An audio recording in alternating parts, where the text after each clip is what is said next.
Senior రాజకీయ నాయకురాలు, రాజ్యసభ సభ్యురాలు రేణుకా చౌదరి భద్రాచల శ్రీ సీతారామచంద్రస్వామిని దర్శించుకోవటం జరిగింది. అనంతరం ఏర్పాటు చేసిన ఉమ్మడి ఖమ్మం జిల్లా ఉద్యోగ జేఏసీ ఆధ్వర్యంలో ఆంధ్రాలో విలీనమైన 5 గ్రామ పంచాయతీలను భద్రాద్రి జిల్లాలోని భద్రాచలం మండలంలో కలపాలని భద్రాద్రి పునరీకరణ విస్తృస్థాయి అఖిలపక్ష సమావేశంనికి సీనియర్ కాంగ్రెస్ నాయకురాలు, రాజ్యసభ సభ్యురాలు రేణుక చౌదరి పాల్గొనడం జరిగింది.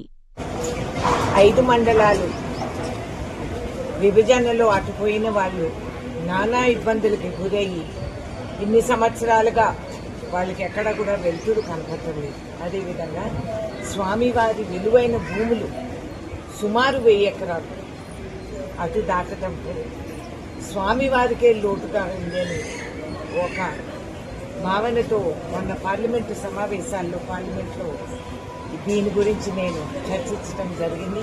దానికి స్పందనగా జేఏసీ వాళ్ళు ఒక నిర్ణయానికి వచ్చి అందరూ కూడా ఎంప్లాయీస్ ఇదే సిద్ధాంతాన్ని పాటించి దీనికోసం పోరాడడానికి మేమందరం కూడా ఉన్నాము. ఇది స్వామివారి సేవ. మన రాష్ట్రంలోనే కాక యావత్ ఆంధ్ర రాష్ట్రానికి కూడా ఇటువంటి రామాలయం అనేది లేదు కాబట్టి దీని పేరు ప్రతిష్ట అన్నీ కాపాడుకునే కర్తవ్యం మనందరికీ అని భావించి ఇవాళ రావటం జరిగింది. ఎంతో అదృష్టంగా నాకు స్వామివారు దర్శనం కలిగించారు. అదేవిధంగా ఈ పోరాటం ఇది మొదలు ఆఖరు కాబట్టి ఇది సాధించే వరకు మా కంచెల్లో ప్రాణం ఉండే వరకు మేము ఈ భూములు మనకు వాపసు రావాలి, 5 మండలాల్లో ఉండే వాళ్ళ ఇబ్బందులను కూడా తొలగించాలని ప్రార్థిస్తూ ఇవాళ ట్రైన్లు పెట్టి ఆ పక్క వాళ్ళందరినీ కూడా ఇక్కడికి ఆహ్వానించి ఆ లోపు ఇక్కడ ఉండే ఏర్పాట్లన్నిటికీ మనందరం కోఆపరేషన్ చేసుకొని చక్కటి ఏర్పాట్లు చేసి కనీవిని రూపంలో ఇక్కడ ఉన్న శ్రీరాములు వారు ఏమిటో అనేది వాళ్ళందరూ గ్రహించేటట్టు నిరూపించుకుందామని చెప్పి నేను మిమ్మల్ని అందరినీ కూడా నా విజ్ఞప్తి అని చెప్పి మీకు తెలవపరుస్తున్నాను. అదేవిధంగా ఆలయానికి ఆ రోజుల్లో విగ్రహాలు కొత్తవి ఏర్పాటు చేసి దాన్ని కొంచెం డెకరేషన్ దాన్ని లెవెల్ అప్లిఫ్ట్ చేయటం కూడా ఆ రోజుల్లో జరిగింది.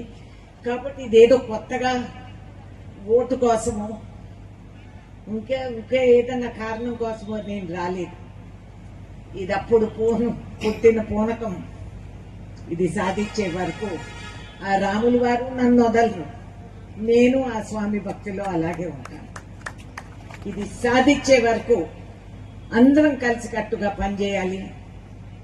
మనం ఏ ప్రభుత్వానికి వ్యతిరేకం కాదు, అందరూ చేయాలనే ఆలోచనలోనే ఉంటారు. కాకపోతే కొంచెం మనం నెట్టుతూ వస్తే ఆ దారి త్వరగా మనందరికీ కనిపిస్తుంది అని పూర్తి నమ్మకంతో ఇవాళ ఈ మాడెట్టి ఎండలో మీరందరూ వచ్చి ఇంత క్రమశిక్షణతో ఇక్కడ కూర్చొని సమాజ సేవకు భావించి మీరు నిస్వార్థంగా ఇవాళ ఇక్కడ ఉండి ఈ కార్యక్రమాన్ని చేపట్టినందుకు మరీ అభినందిస్తూ ఏలూరు శ్రీనివాసరావు గారు, ఐఎమ్ వెరీ ప్రౌడ్ మీరు ఇది చేయగలిగారు. నేను ఒకప్పుడు ట్రేడ్ యూనియన్ లీడర్గా చేసిన దాన్ని కాబట్టి నాకు తెలుసు ఎన్ని ఇబ్బందులకు మీరు గురై ఉంటారు. ఏ ప్రభుత్వం కూడా ఆలోచించుకోకుండా కొన్నిసార్లు పొరపాట్లు జరుగుతూ ఉంటాయి. కానీ నాకు పూర్తి నమ్మకం రాష్ట్ర ముఖ్యమంత్రి రేవంత్ రెడ్డి గారు ఆయన చాలా స్పీడ్ మీకు అందరికీ తెలుసు. ఆయన ఆలోచించుకుంటే ఏదైనా సాధించగలుగుతారు.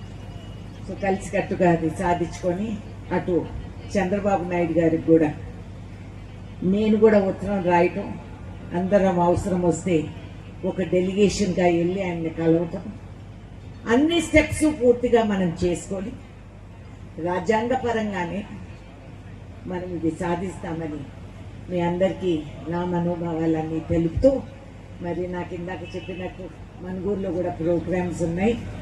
నాకు ఇక్కడ ఉండి అన్ని వినాలని కోరిక, కానీ ఇవాళ టెక్నాలజీ పుణ్యాన ఈ రికార్డింగ్లన్నీ నాకు అందిస్తారని నేను కోరుకుంటున్నాను.